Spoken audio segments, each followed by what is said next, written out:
नमस्कार दोस्तों, electrical bye Sanjay में आपका स्वागत है। आज हम आपके लिए लेकर आए हैं रीजनिंग का नवा प्रैक्टिस सेट। यदि दोस्तों आप रेलवे, एसएससी या किसी अदर स्टेट एग्जाम की तैयारी कर रहे हैं तो ये प्रैक्टिस सेट आपके लिए बहुत ही इंपॉर्टेंट रहने वाला है, क्योंकि इस प्रकार के क्वेश्चंस आपके एग्जाम्स में पूछे जाते हैं। तो चलिए दोस्तों स्टार्ट करते हैं क्वेश्चन नंबर 1 से। क्वेश्चन नंबर 1 है, उस विकल्प का चयन करें जो तीसरी पद से उसी प्रकार संबंधित है जिस प्रकार दूसरा पद पहले पद से संबंधित है।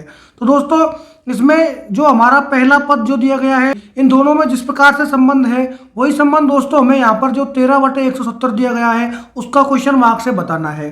तो चलिए दोस्तों इस क्वेश्चन को हम सॉल्व करते हैं। तो दोस्तों जब भी आपको इस प्रकार से क्वेश्चन अंश और हर में दिया जाता है तो उसको किस प्रकार से आप सॉल्व करेंगे। तो दोस्तों आपको वहाँ पर जो हमारे अंश हैं, अंश से अंश का भी अगर यहाँ पर रिलेशन हमें मिल सकता है, और दोस्तों जो हमारा हर होता है, हर का हर से भी हमें संबंध मिल सकता है। और दोस्तों कई बार क्या होता है कि अंश से हमें हर का संबंध भी मिल सकता है, उसी प्रकार दोस्तों यहाँ पर भी अंश का संबंध हर से हो सकता है। तो दोस्तों चलिए इस क्वेश्चन में क्या संबंध बन रहा है वो हम देखते हैं दोस्तों।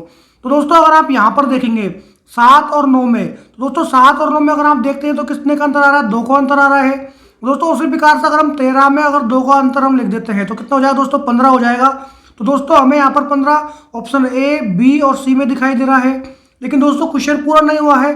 अब हम देखेंगे दोस्तों यहाँ पर जो हर से हर का संबंध देखेंगे। तो दोस्तों हर में पहला जो है हमारा 50 है, दूसरा 82 है। तो दोस्तों कितने का संबंध दिखाई दे रहा है, हमें 32 का दिखाई दे रहा है इनके बीच में अंतर।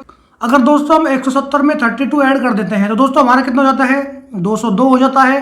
लेकिन दोस्तों 202 हमें किसी भी ऑप्शन में दिखाई नहीं दे रहा है। इसका मतलब ये वाला जो संबंध है हमारा सही नहीं है। तो दोस्तों इस क्वेश्चन में कौन सा संबंध बन रहा है मैं आपको बता देता हूँ। तो इसमें देखिए दोस्तों, इसमें जो 7 का संबंध है इसमें दोस्तों 50 के साथ में दिखाया है। किस प्रकार से दिखाया है चलिए दोस्तों मैं बताता हूँ आपको। तो दोस्तों यहाँ पर 7 का अगर आप स्क्वायर कर देते हैं तो दोस्तों 7 का स्क्वायर करने के बाद आपको क्या मिल जाएगा, 49 मिल जाएगा। और दोस्तों उसमें अगर आप 1 प्लस कर देंगे तो दोस्तों क्या बन जाएगा आपका, यहाँ पर 50 बन जाएगा, जो कि आपको यहाँ पर क्वेश्चन में दिया गया है। उसी प्रकार से दोस्तों अब आपको क्या करना है, यहाँ पर जो ये दिखाया गया है 9, दोस्तों 9 का आप क्या कर देंगे, यहाँ पर स्क्वायर कर देंगे। तो दोस्तों 9 का स्क्वायर कितना होता है, 81 होता है। और दोस्तों अगर उसमें प्लस का हम 1 कर दें दोस्तों हमें कितने मिल जाएंगे, यहाँ पर 82 मिल जाएंगे दोस्तों। अब दोस्तों यहाँ पर हमें क्वेश्चन में 82 दिया हुआ है। अब दोस्तों यही चीज़ हम यहाँ पर अप्लाई करेंगे अगले पद में 13 में। तो दोस्तों हमें क्या करना पड़ेगा, 13 का स्क्वायर करना पड़ेगा। तो दोस्तों 13 का स्क्वायर करेंगे तो हमें क्या मिल जाएगा, 169। और दोस्तों 169 में हमें क्या करना है, प्लस का 1 करना है। तो दोस्तों हमारा क्या मिल जाएगा, यहाँ पर 170 मिल जाएगा, जो कि हमें क्वेश्चन में दिया गया है। अब दोस्तों नेक्स्ट बात आती है कि जो हमें अगला पद जो ज्ञात करना है उसमें दोस्तों कैसे हम ज्ञात करेंगे। तो दोस्तों अगर आप यहाँ पर देखेंगे तो दोस्तों यहाँ पर देखिए इसमें 7 और 9 में कितने का अंतर था, 2 का अंतर था ना दोस्तों। तो दोस्तों यहाँ पर +2 किए थे तो अपन यहाँ पर भी क्या कर देंगे, प्लस के 2 कर देंगे दोस्तों। तो दोस्तों प्लस के अगर 2 करेंगे तो यहाँ पर क्या आ जाएगा, 15 आ जाएगा। और दोस्तों अंश आ जाएगा तो हर हम निकाल लेंगे, जैसा कि हमारा रूल्स में आ रहा था, संबंध में आ रहा था। तो दोस्तों 15 का यहाँ क्या कर देंगे, हम स्क्वायर कर देंगे। तो दोस्तों 15 का स्क्वायर कर देंगे तो क्या आ जाएगा, यहाँ पर 225 आ जाएगा। और दोस्तों उसमें अगर हम प्लस का 1 कर देते हैं तो हमारा कितना हो जाएगा दोस्तों, 226 हो जाएगा।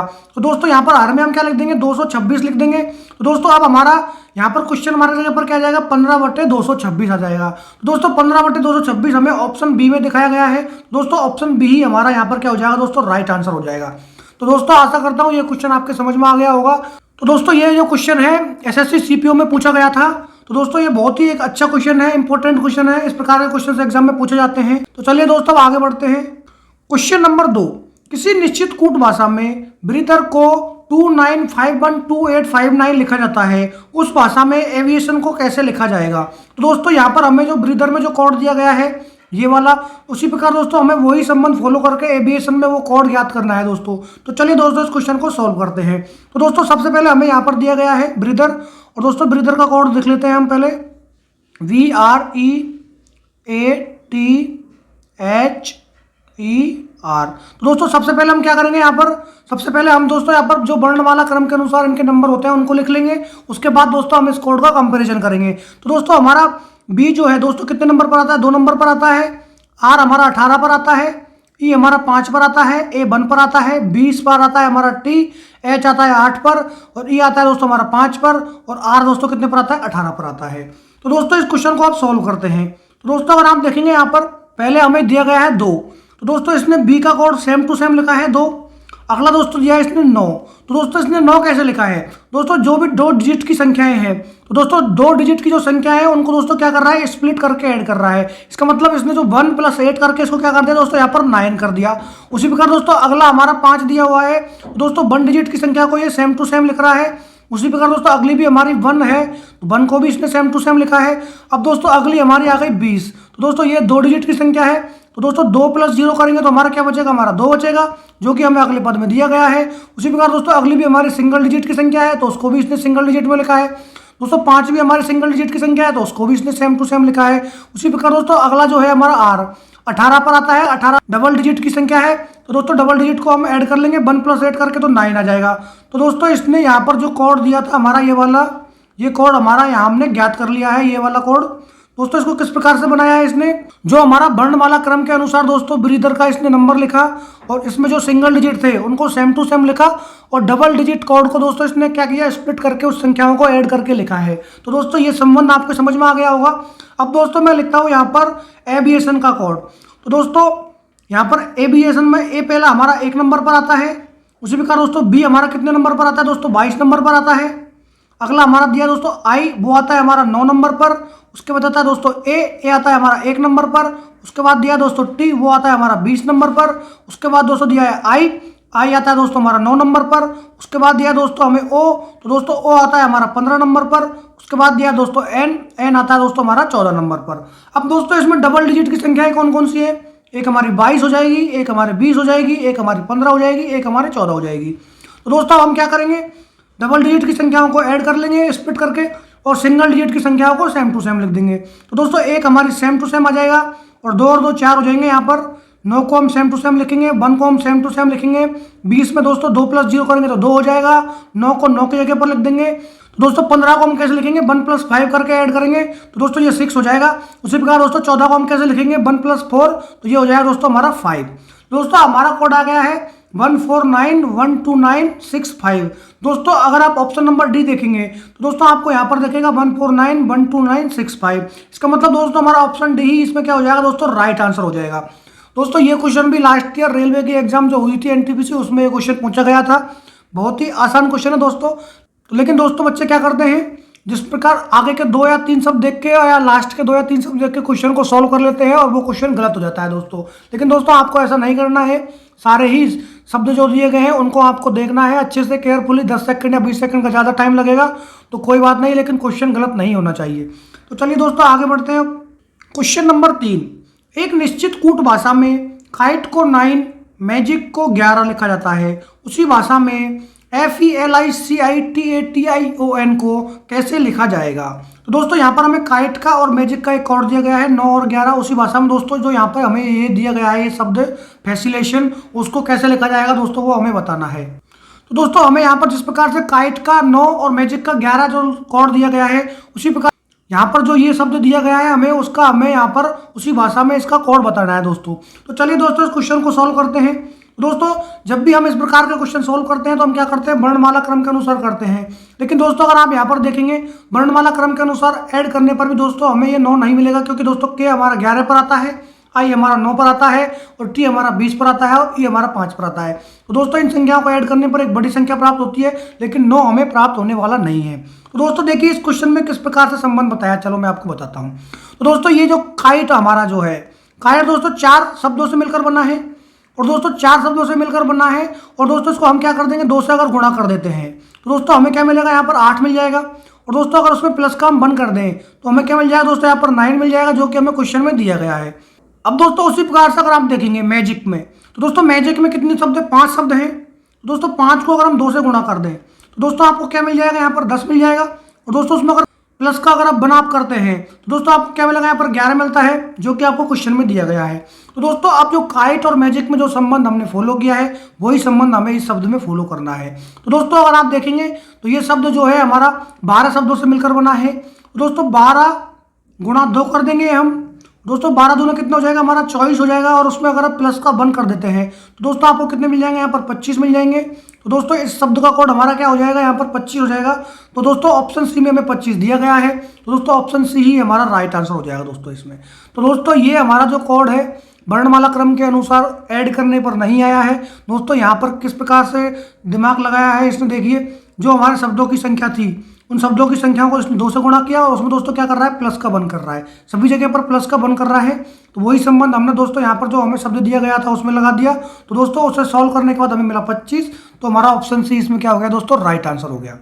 क्वेश्चन नंबर 4, 4 अक्षर समूह दिए गए हैं जिनमें से 3 किसी न किसी तरह से समान है और एक असमान है। उस असमान अक्षर समूह का चयन करें। तो दोस्तों यहाँ पर हमें 4 ऑप्शन दिए गए हैं, इनमें कौन सा अलग है, भिन्न है, वो हमें बताना है। तो चलिए दोस्तों इस क्वेश्चन को सॉल्व कर लेते हैं।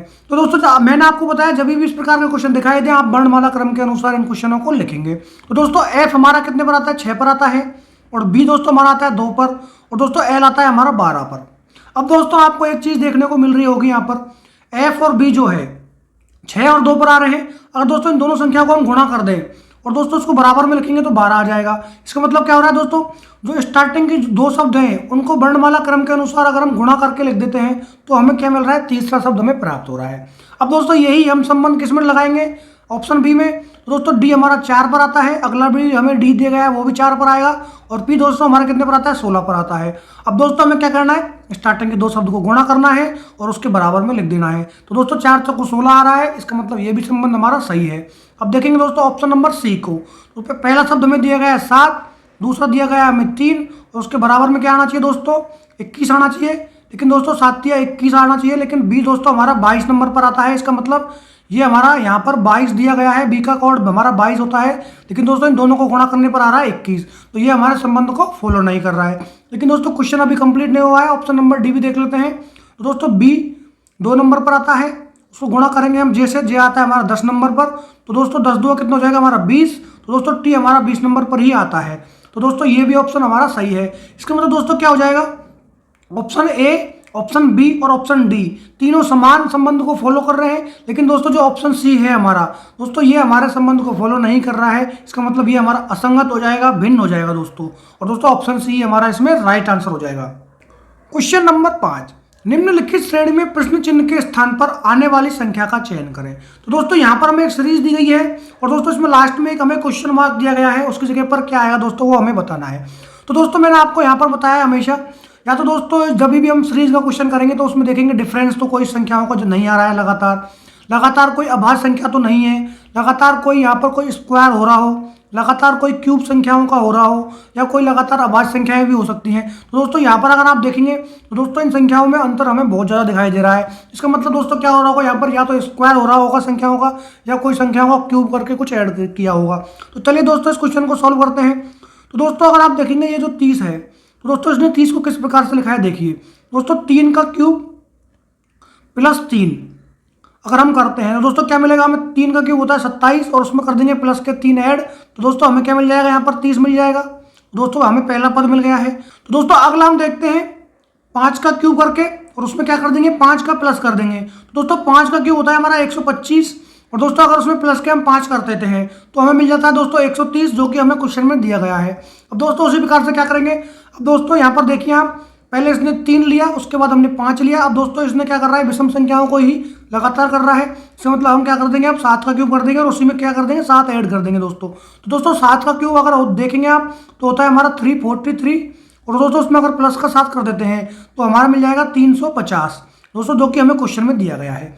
अब दोस्तों हम क्या करेंगे, अब अगला देखेंगे दोस्तों 3 के बाद 5 आया, 5 के बाद 7 आता है, और उसके बाद क्या आएगा दोस्तों 9 आएगा।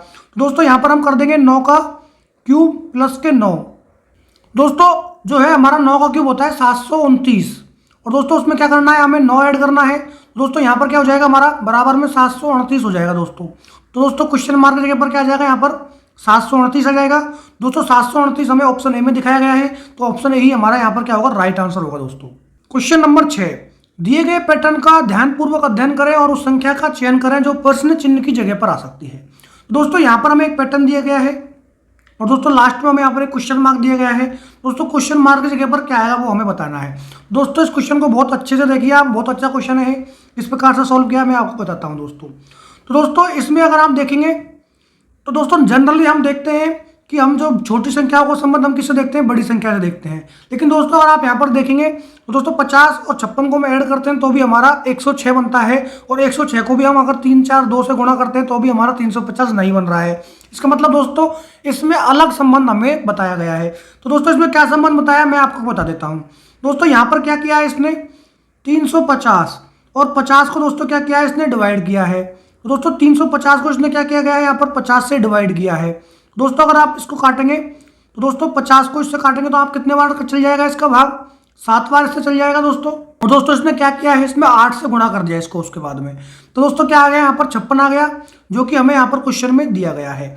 अब दोस्तों उसी प्रकार से हमें क्या करना पड़ेगा, 192 को 48 से डिवाइड करना पड़ेगा। तो दोस्तों अगर आप 192 को 48 से अगर आप डिवाइड करते हैं तो क्या मिल जाएगा, यहाँ पर 4 मिल जाएगा दोस्तों। और दोस्तों उसको गुणा 8 कर देंगे हम, तो दोस्तों हमें क्या मिल जाएगा, यहाँ पर 32 मिल जाएगा।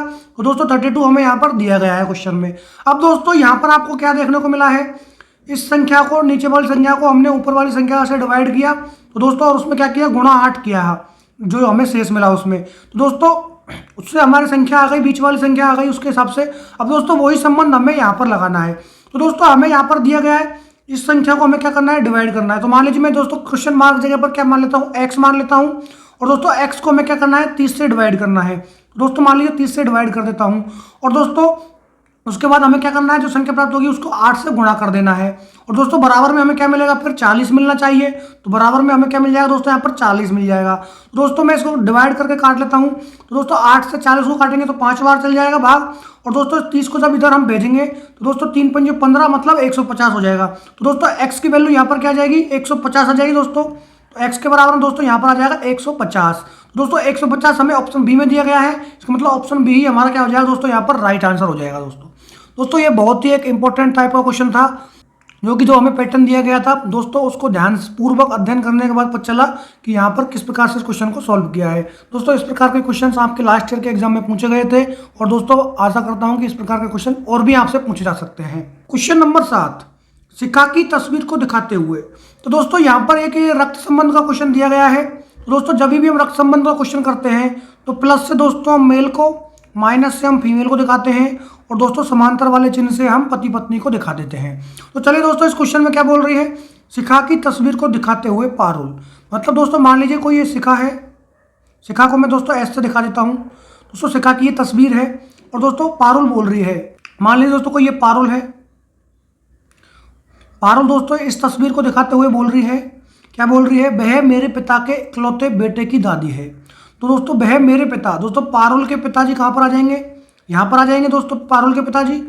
दोस्तों पारुल के पिताजी के बेटे, दोस्तों बेटे कहाँ जाएगा, पारुल के पिताजी अगर यहाँ है तो उनका बेटा यहाँ हो जाएगा।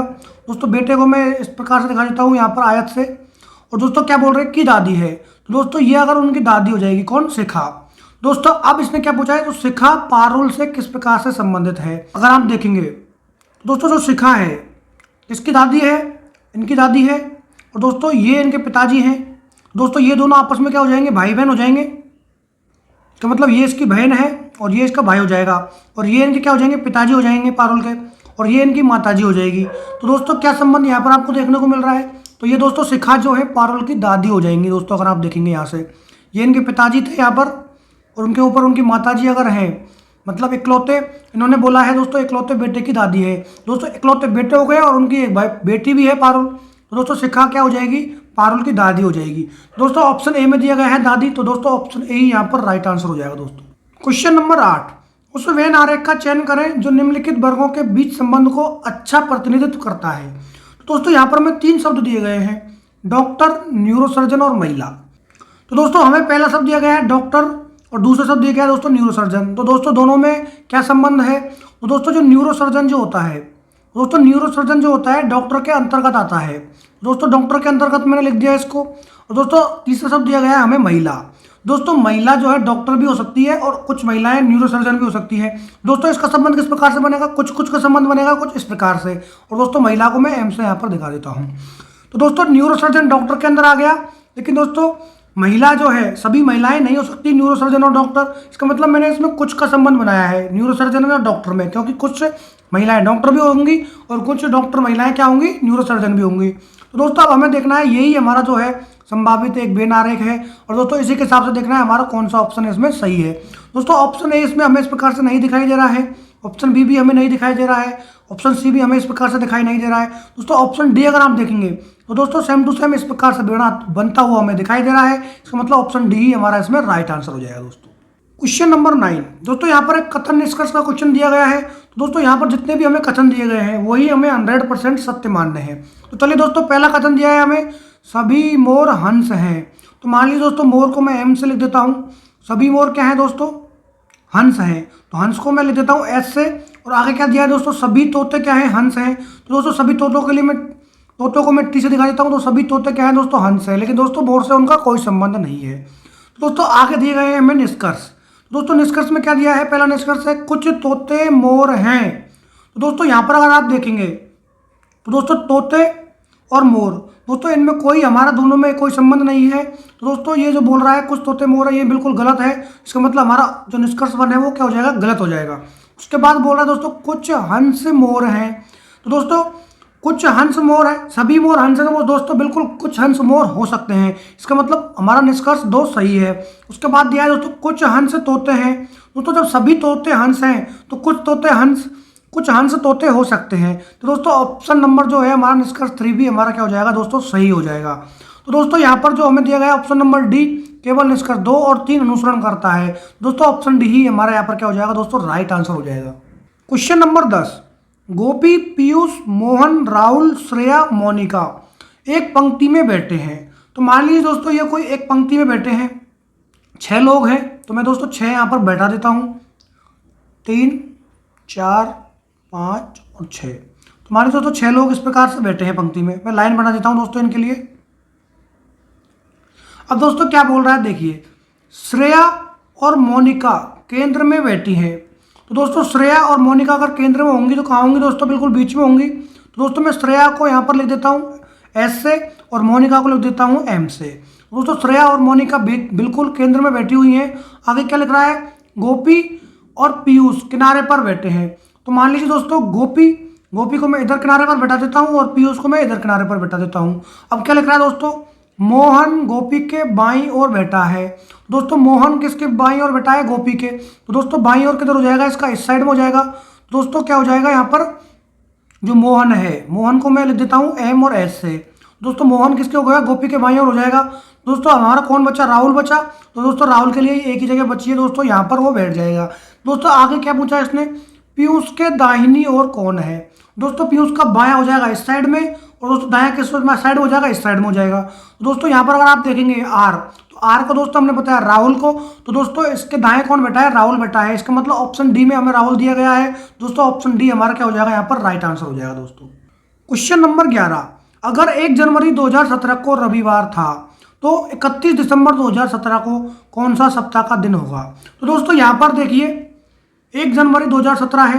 तो दोस्तों हम क्या करते हैं, जो भी हमें वर्ष दिया जाता है सबसे पहले उसमें लास्ट के 2 शब्दों में दोस्तों हम क्या करते हैं, 4 से डिवाइड कर देते हैं। दोस्तों अगर हम 17 को 4 से अगर डिवाइड कर देते हैं तो दोस्तों हमारे यहाँ पर पूरा भाग नहीं जा रहा है। इसका मतलब दोस्तों क्या हो जाएगा, ये लीप वर्ष नहीं होगा। दोस्तों ये किस प्रकार का होगा, हमारा सामान्य वर्ष होगा। और दोस्तों अगर 4 से अगर पूरा भाग चल जाता है तो दोस्तों वो वर्ष होता है हमारा लीप वर्ष होता है। तो दोस्तों उसमें क्या होता है, हमारा 1 दिन एक्स्ट्रा होता है। और दोस्तों सामान्य वर्ष में हमारे कितने दिन होते हैं, 365 डेज होते हैं। तो दोस्तों जो हमारा सामान्य वर्ष जो होता है दोस्तों उसमें जो दिन हमारा पहला जो होता है 1 जनवरी को जो दिन होता है, तो दोस्तों जो हमारा लास्ट में जो 31 दिसंबर को जो दिन होगा दोस्तों वो दोनों दिन हमारे सेम रहेंगे। इसका मतलब क्या हो जाएगा, 1 जनवरी को अगर रविवार था तो दोस्तों 31 दिसंबर को भी क्या रहेगा, हमारा रविवार ही रहेगा। इसका मतलब दोस्तों यहाँ पर ऑप्शन बी जो दिया है हमें, इसमें ऑप्शन बी ही दोस्तों हमारा क्या हो जाएगा, राइट आंसर हो जाएगा। तो दोस्तों इसको आप उस प्रकार से भी कर सकते हैं। मान लीजिए दोस्तों 1 जनवरी का रविवार दिया है, दोस्तों क्या करेंगे, आप बाकी के हम विषम दिन काउंट करेंगे। तो कैसे करते हैं, 1 जनवरी को छोड़ के, और हमारे वर्ष में कितने साल होते हैं दोस्तों, एक वर्ष में हमारे 365 दिन होते हैं। दोस्तों 365 में से हम 1 कम कर देंगे तो 364, और दोस्तों उसमें क्या कर देंगे, हम 7 का डिवाइड कर देंगे। तो 7 पंजो 35, 5 बार जाएगा दोस्तों, और उसमें कितने बच जाएगा, 1 बच जाएगा। और उसके बाद इसको लिखेंगे हम 14 बचेगा दोस्तों हमारा। तो 7 दूनी दोस्तों क्या हो जाएगा, 14। इसका मतलब हमारा 52 बार दोस्तों क्या हो रहा है, यहाँ पर पूर्ण भाग जा रहा है, तो दोस्तों क्या हो रहा है, जीरो शेष मिल रहा है हमें। तो दोस्तों जीरो शेष मिल रहा है, इसका मतलब क्या होगा, रविवार में अगर हम प्लस जीरो करेंगे तो हमारा रविवार ही मिलेगा। तो दोस्तों इस क्वेश्चन को आप इस प्रकार से भी सोल्व कर सकते हैं, यहाँ पर विषम दिनों की संख्या निकालकर। तो दोस्तों अगर सामान्य वर्ष है तो पहला दिन और लास्ट का दिन हमारा सेम रहता है, यही लॉजिक आपको याद रखना है, टाइम वेस्ट नहीं हो, इसलिए मैंने आपको ये दोनों तरीके बताए हैं। तो दोस्तों पहला तरीका जो है हमारा, सामान्य वर्ष में पहला दिन और लास्ट का दिन सेम रहता है। अगर हमारा लीप वर्ष होता है तो दोस्तों पहले दिन और लास्ट का दिन में एक दिन हम ऐड कर देंगे। जैसे अगर ये हमारा लीप वर्ष होता 2016 होता है, तो दोस्तों क्या होता, 1 जनवरी को अगर हमारा रविवार होता तो हमारा 31 दिसंबर को दोस्तों क्या होता, हमारा सोमवार होता। तो दोस्तों ये आपको लॉजिक याद रखना है। क्वेश्चन नंबर 12, उस विकल्प का चयन करें जो निम्न श्रेणी में अगले स्थान पर आएगी। तो दोस्तों यहाँ पर देखिए एक हमें पैटर्न दिया गया है आकृति में श्रेणी का, उसमें हमें फॉलो करना है दोस्तों।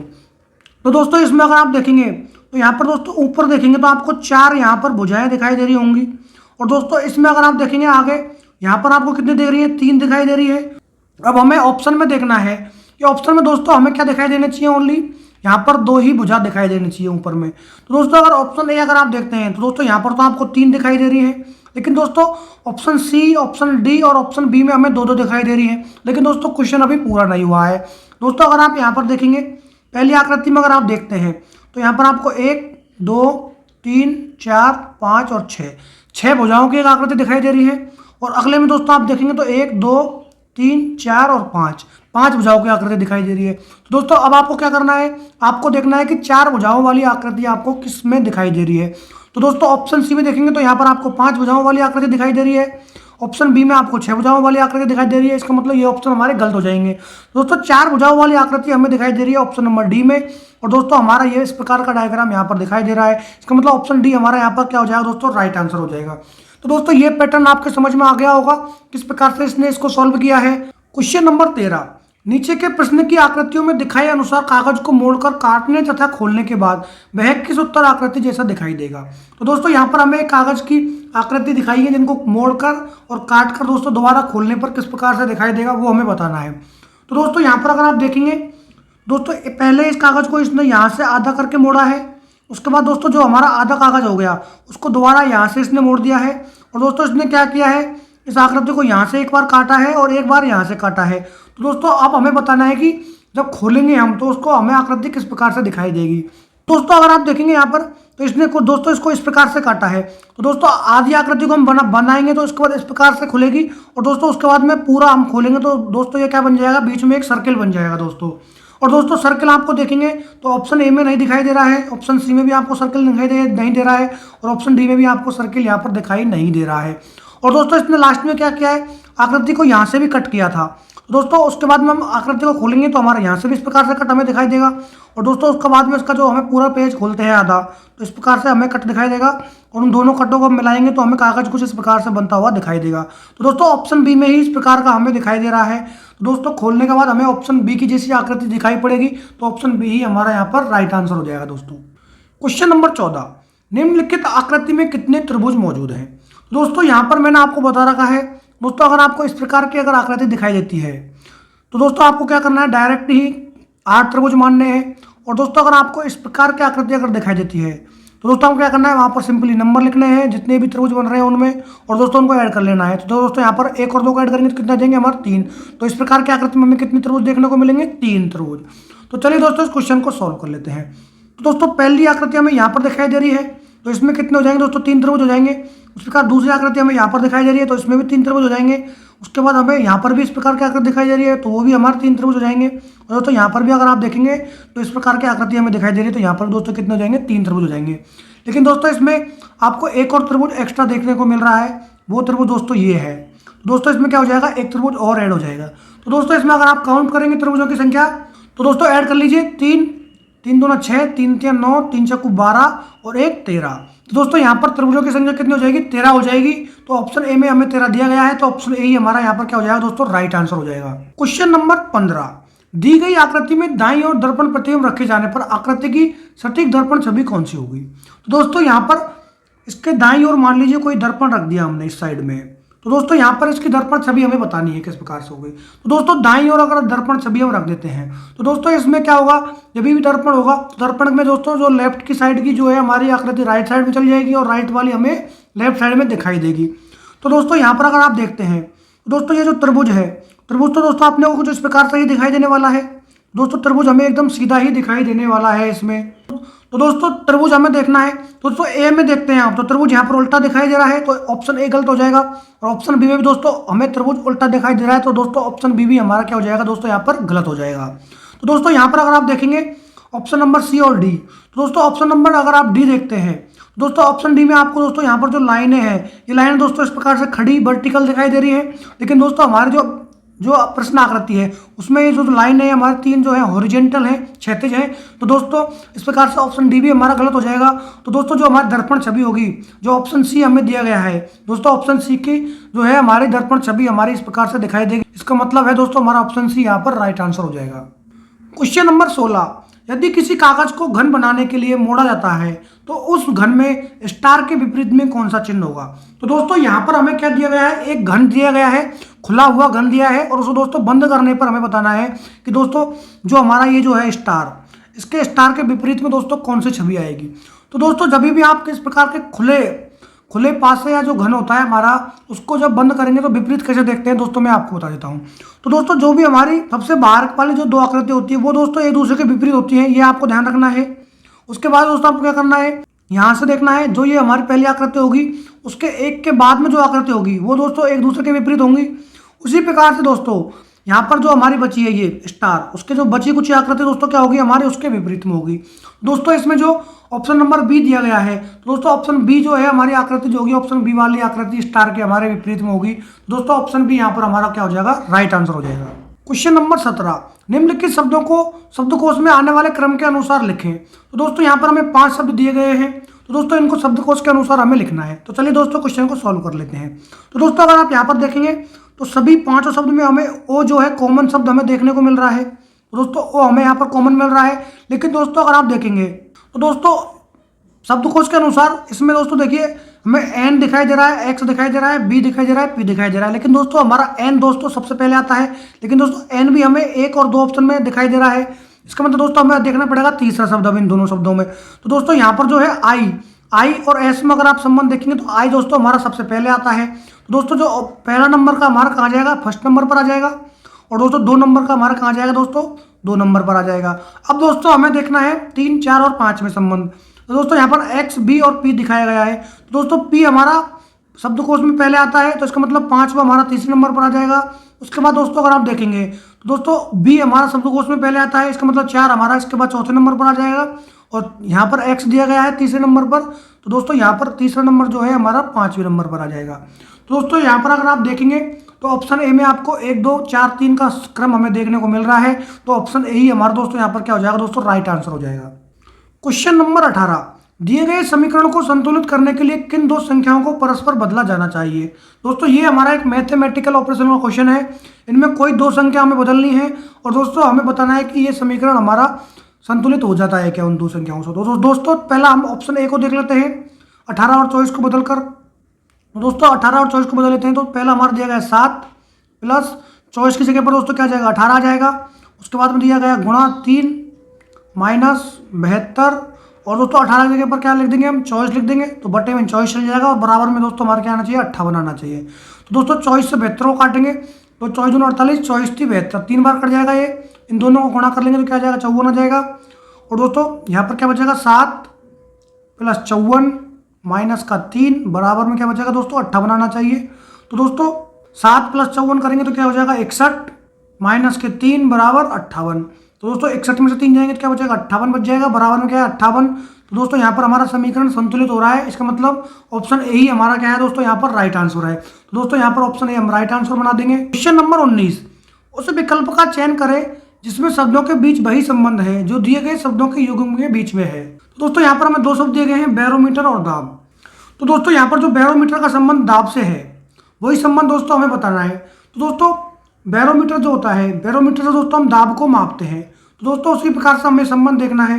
तो दोस्तों यहाँ पर आप अगर देखेंगे थर्मामीटर, तो दोस्तों थर्मामीटर से हम क्या मापते हैं, तापमान मापते हैं, लेकिन यहाँ पर क्या दिया है, आयतन दिया है, इसका मतलब ये वाला ऑप्शन हमारा गलत हो जाएगा। उसके बाद दोस्तों दिया है हमें एमीटर, दोस्तों एमीटर से हम विद्युत धारा मापते हैं, बिल्कुल सही बात है। उसके बाद दिया है दोस्तों स्केल, स्केल्स में दोस्तों क्या दिया है, सेकंड्स दिया है, लेकिन दोस्तों नहीं, स्केल से हम क्या मापते हैं दोस्तों, लंबाई मापते हैं, तो इसका मतलब ये भी हमारा गलत हो जाएगा। उसके बाद दोस्तों दिया है वोल्ट मीटर, तो वोल्ट मीटर का संबंध इसने दिया है दोस्तों ताप से, लेकिन दोस्तों वोल्ट मीटर से हम मापते हैं विभव को, और दोस्तों तापमान को हम मापते हैं थर्मामीटर से, तो इसका मतलब ऑप्शन डी भी हमारा क्या हो जाएगा दोस्तों, गलत हो जाएगा। तो दोस्तों इसमें क्या आंसर हो जाएगा हमारा, ऑप्शन नंबर जो बी दिया गया है एमीटर, तो दोस्तों ऑप्शन बी हमारा राइट आंसर हो जाएगा इसमें। जिस प्रकार से दाब को हम बैरोमीटर से मापते हैं, उसी प्रकार दोस्तों हम विद्युत धारा को किससे मापते हैं, एमीटर से मापते हैं। तो दोस्तों यहाँ पर हमारा ऑप्शन बी हमारा राइट आंसर हो जाएगा। क्वेश्चन नंबर 20, उस विकल्प का चयन करें जो तीसरे अक्षर समूह से उस प्रकार से संबंधित है जिस प्रकार दूसरा अक्षर समूह पहले अक्षर समूह से संबंधित है। तो दोस्तों जिस प्रकार से एल और जेड का संबंध ए और ओ से है, उसी प्रकार दोस्तों हमें यू आर का संबंध यहाँ पर क्वेश्चन मार्क से बताना है। तो चलिए दोस्तों देखिए इसमें क्या संबंध दिखाई दे रहा है। तो दोस्तों अगर आप यहाँ पर देखेंगे, पहला शब्द अगर देखेंगे एल, और दोस्तों इसका अगर आप पहला शब्द देखते हैं ओ, तो दोस्तों एल और जो ओ है, दोस्तों एल और ओ दोस्तों एक दूसरे के विपरीत होते हैं। उसी प्रकार दोस्तों अगर हम जेड और ए को देखेंगे, तो जेड और ए भी दोस्तों एक दूसरे के विपरीत होते हैं, ए और जेड भी। दोस्तों उसी प्रकार से हमें क्या करना पड़ेगा, यू का संबंध पहले अक्षर से अगर आप देखेंगे, तो दोस्तों यू का विपरीत शब्द जो होता है एफ होता है, और दोस्तों जो आर होता है, आर का विपरीत शब्द क्या होता है दोस्तों, आई होता है। तो दोस्तों एफ आई यहाँ पर हमारा कोड मिल जाएगा क्वेश्चन मार्क के जगह पर। दोस्तों एफ आई हमें ऑप्शन ए में दिखाई दे रहा है, तो एफ आई हमारा राइट आंसर हो जाएगा यहाँ पर ऑप्शन ए। क्वेश्चन नंबर 21, उस विकल्प का चयन करें जिसका तीसरी संख्या के साथ वही संबंध है जो दूसरी संख्या का पहली संख्या से है। तो दोस्तों यहाँ पर जिस प्रकार 10 का संबंध यहाँ पर 1010 से है, उसी प्रकार दोस्तों 11 का संबंध यहाँ पर क्या आएगा क्वेश्चन मार्क जगह पर, वो दोस्तों बताना है। तो दोस्तों चार ऑप्शन में से कौन सा आंसर होगा वो दोस्तों आपको बताना है। तो दोस्तों जैसा कि हम आपको हमेशा 21वां क्वेश्चन होमवर्क के लिए देते हैं, जिसका जवाब आपको देना होता है कमेंट बॉक्स में दोस्तों। तो दोस्तों इसका जवाब आप हमें कमेंट्स बॉक्स में देंगे। अगर दोस्तों आपको ये वीडियो अच्छी लगी हो तो दोस्तों इस वीडियो को लाइक करें, शेयर करें, और दोस्तों सब्सक्राइब करना ना भूलें, जिससे कि आपको समय समय पर हमारे वीडियोस उपलब्ध होते रहें, और दोस्तों आपकी तैयारी में कोई भी दिक्कत नहीं आए और आपकी तैयारी बहुत अच्छी हो। इसलिए दोस्तों आप हमारे चैनल को जरूर सब्सक्राइब करें, और दोस्तों आपके दोस्तों में इस वीडियो को जरूर शेयर करें। तो चलिए दोस्तों आज के लिए बहुत बहुत धन्यवाद, आपका दिन शुभ रहे।